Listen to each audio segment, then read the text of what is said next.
Сайн байцгаана уу? Ээжэн болон үзэж байгаа та бүхэндээ нахар мөчийн мэндийг хүргэе. Өнөөдөр та бүхэндээ энерги гэж юу вэ гэдэг талаарх зөвлөгөө өгье гэж бодлоо.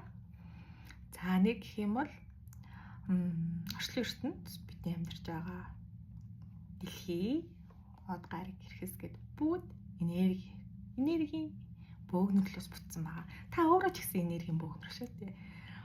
Энийг эргэн мэдж байгаа юу?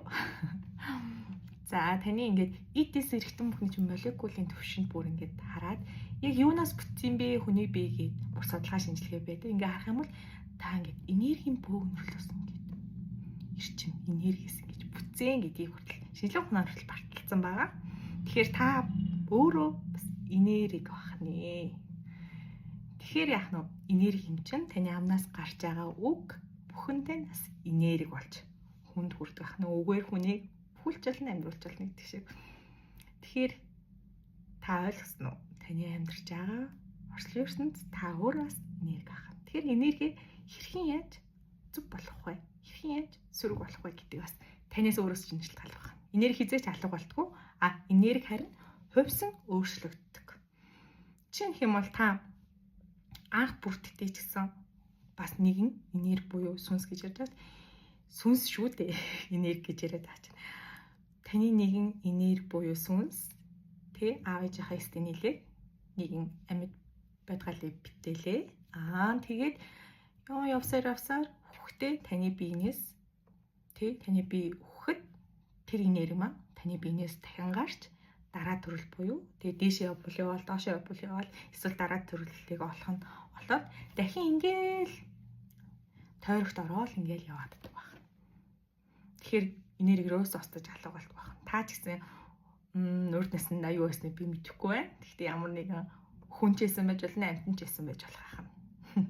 Тэгэхээр маш сонирхолтой гац энерги зээж цэж алга болдог. Одоо тэгэнгүүт сөрөг энерги байгаад сөрөг энергийг хүртэл эерэг энерги болгож болно гэсэн үг байна. Энерги зээж устдаггүй юм чинь. Тэгэхээр та яах нь вэ? Ууралж бухимдлаа тэр энергийг эерэг энерги болгож өөрчилж болох нь. Маш амархан байна. Одоо ингээл уурлаад бухимдлаа хин нэг нь танд муухай үг хэллээ. Тэ таны уурыг хүргэлээ. Тэнгүү та бодох хэрэгтэй байхгүй. Тэр хүн ингээл амар муухай үг хэллээ шүү дээ. Бүр ингээл танд бүр амар санагдал юу вэ гэж бодвол таны уурал хүрлээ тий. Тэнгүүтээ та бодох хэрэгтэй болох нь шүү дээ. Үндэ тэр хүн чи өөрөө ийм болол тий өөртөө надад үг хэлээд байгаа юм шүү. Би чи ийм хүн биш шүү дээ. Би чи харин сайхан хүн шүү дээ. Тэ би чи харин зүг амьдарч байгаа. Би өөрийгөө мэддэг хаад. Энэ хүн яага намайг ингэхлээр энэ хүн чи өөрөө тийм юм биш дээ. Гэл нөө уурлах чийсэн энерги сөрөг эрчмийг эерэг эрчим ингээл болчихлоо. Маш амархан маа. Тэгэхээр сөрөг эрчмийг эерэг эрчим болгож байна. Мөн эерэг эрчмээс гэсэн сөрөг эрчим болгож байна. Та ингээл гой сайхан зүйлүүд бодож явна. Тэ та юу сонсож харна? Тэгээ сүр мэдээл болоо, тэнд ийм аллаг болоо, ийм болоо ингээл хил ам ингээл сонсоол агцсан та энерги доошлуулаад улам сөрөг болох бас боломжтой байх. Тэгэхээр энергийг яг гоё эерэг төвшөнд барьж явна гэдэг чинь маш чухал байх.